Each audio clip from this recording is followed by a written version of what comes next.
为琳娜第19天。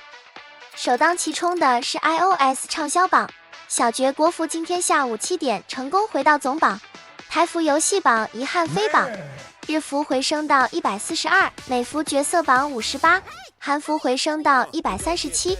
诺姆还有3天上线，尾驰排名也是成功开始回升。紧随其后的是 Google 畅销榜，由于该榜单有延迟，排名后面可能会变化，日服排名69，韩服排名70，美服游戏榜254。安卓端尾驰排名开始小幅回升。接下来看看 AppMagic 的整合数据。7月绝区0免费榜全球新增下载量2万到5万区间。7月全球手游流水绝区0排名下降到154，流水估值处于 0.5 到1米区间。小绝全球各服占比如图所示，不含国服安卓端。移动端看完再看主机端表现。绝区0主要地区 PS 畅销榜第18天表现如图，尾驰排名依然挺稳定的，后劲很不错。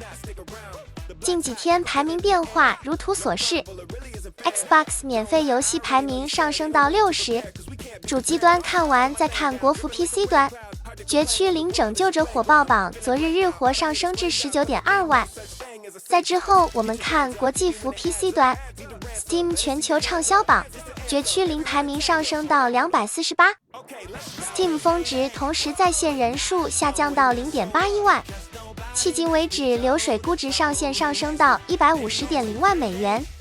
绝区0 Epic 免费游戏畅销榜当前排名第4， Epic 最多游玩活跃榜当前排名14。最后我们看一下全平台热度，绝区0音符播放量累计 273.4亿，日增4000万， Reddit 周活跃上升到 30.7 万， Discord 成员数上升到 93.5 万，老鼠台直播近7天平均观众数量排名上升到172。谷歌全球热度趋势绝区0，当前热度指数如图。油管全球热度趋势绝区0，热度指数如图。